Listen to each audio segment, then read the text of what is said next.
Do you want to stop the universalists who are in cahoots with the globalists, the cultural Marxists, and the social communists from winning the culture war? Then take action today! Every super chat will help fight the battle in the never-ending culture war against those who want to take over our entertainment. That's why you need to like, subscribe, send thanks, and super chat Mecharandom 42. Do you want the universalists to win? Of course you don't. So donate today. We should have cherished the 2016 Ghostbusters when we had the chance? Are you kidding me? I didn't even have a chance to dry my hair before I saw this article and had to rail on it.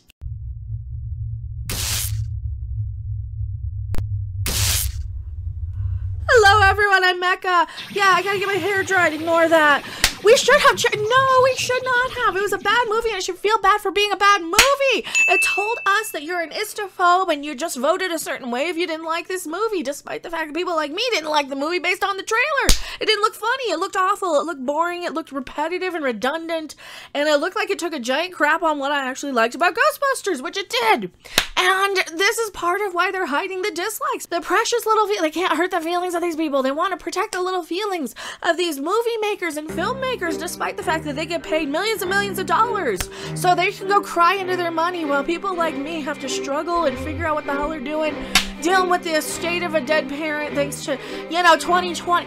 That's beside the point, and I'm just ranting and railing on this because it's a good focus, isn't it? It's a good thing to take out aggression on. Maybe, pray tell, we make them. Hey, maybe we complain and we rant and let them go cry into their millions and punish them for making bad movies. Who wrote this and why do we care? Matt Rooney. From what? Paste. Paste. Horse paste the site. Maybe you should eat some. Don't do that. Or something, because CNN told you to, and we can't put that in the video, but you know what? I'm leaving it in anyway, because I'm in a mood. Setting my time machine. Don't ask me where I got it. Back to about early to mid 2016. I'm going back to tell past humans two things. The first would be to, after referencing the general state of everything by waving my arms hysterically, tell everyone. Well, see, would you warn them, to, I don't know, get some exercise and some vitamin C and to, I don't know. No, well, we can't get into that or anything. Waving your arms and are you one of those, you're one of those wavy car wash dudes or car sale people things, right? You're one of those wavy guys in front of the car things that says, buy our cheap, shitty used cars. Wacky waving inflatable arm flailing tube man. Wacky waving inflatable arm flailing tube man. That's what you are. You're waving your arms hysterically. And tell everyone that it can and will get much, much worse. The second will be that although it is very much true, this will soon be a short-term tonic. That tonic arrives on July 15th and is the new Ghostbusters movie on that day. And any day after, buy your tickets, sit down and cherish every second. Cherish the no, there wasn't an expertly assembled anything. This was thrown together based on a couple of pitch meetings on how they can profit off of a franchise they own. You see, phase 1, collect underpants.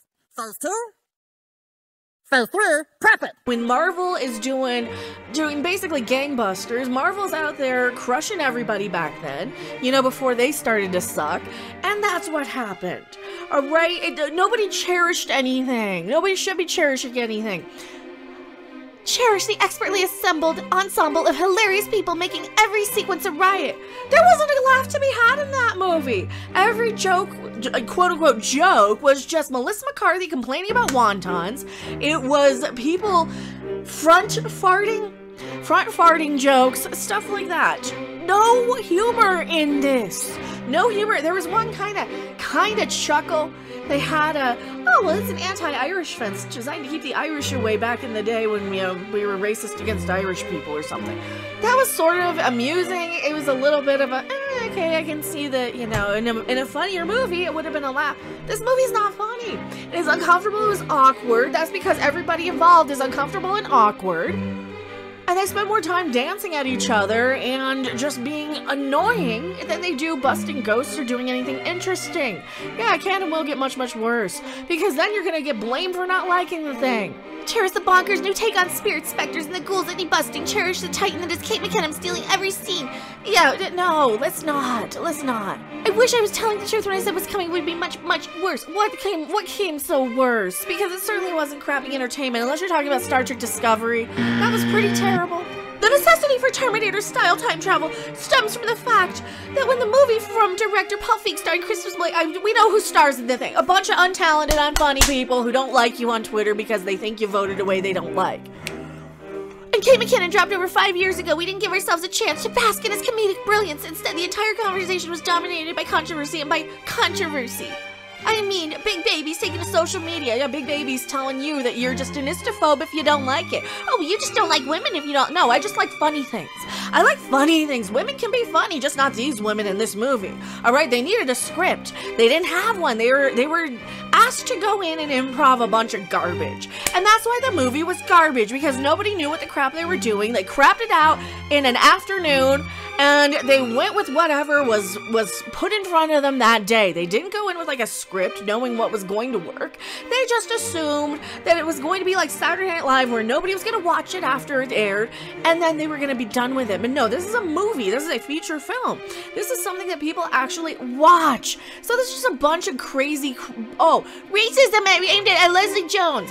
She started it, didn't she? What do I mean by she started it? Well, she started getting mad at anybody complaining. Yeah, sure, did they go extreme? Absolutely. But for crying out loud, back in 2016, you didn't need to make any comment. You could have just said, hey, we made a movie. We made a movie. Okay, yeah, sure, you worked your butt off in a movie and it hurt your little feelings that people didn't like your stupid movie, but they're not racist for not liking your stupid movie, okay? You can shove that bit up your butt, because guess what? Guess what? Saying that you ruined a movie and that you're the source of this, that's not an istophobic anything. That is nothing. Saying any of this stuff. We just don't like a movie. It's not a racial motivated anything, so stop using it like that. Don't you think that some of these people get annoyed at you and call you an istophobe, and then they play the victim, and then they wonder why everybody says shut up, and then they act like that's racist? Oh, telling a woman to shut up who's running her mouth isn't racist. It might be a little sexist. I don't even think so at some point. The most disliked film trailer in YouTube history, said babies, and made the furthest trailer. You know what? You guys are a bunch of babies who decide that you have to attack. Just like the fucking movie. Here's the thing. Just like the movie if you're gonna like it. You don't have to attack people who don't like it, alright? We're not saying you can't like it. We're saying stop defending it and acting like it was good. Alright? Stop attacking us because I'm not out there writing articles. I'm responding. That's the big difference. We're responding to these psychos. We're responding to these lunatics. We're responding to these mental patients who are out there acting like this movie is this big culture war and the Marxist takeover of the whatever and this and that. I don't care anymore. That's the problem, is that they're using these movies as a tool to divide the country further. If these people would just shut the hell up about it, it could go away and they could go and like it, and then we won't have to do response videos. Nobody's telling them that they can't like it, for crying out loud. I'm not here to say Ghostbusters Afterlife is itself is a completely imperfect movie and that 2016 is the perfect one. I'm just here to stir shit up and get people to yell at each other just so that I can justify and get a clickbait re. Matt Rooney, suck my writing crop. I'm done with this article. I will see you guys later. Bye. Thanks for watching. If you liked it, make sure to hit that like button. And if you want to see more, don't forget to subscribe. See you in the next video. Bye!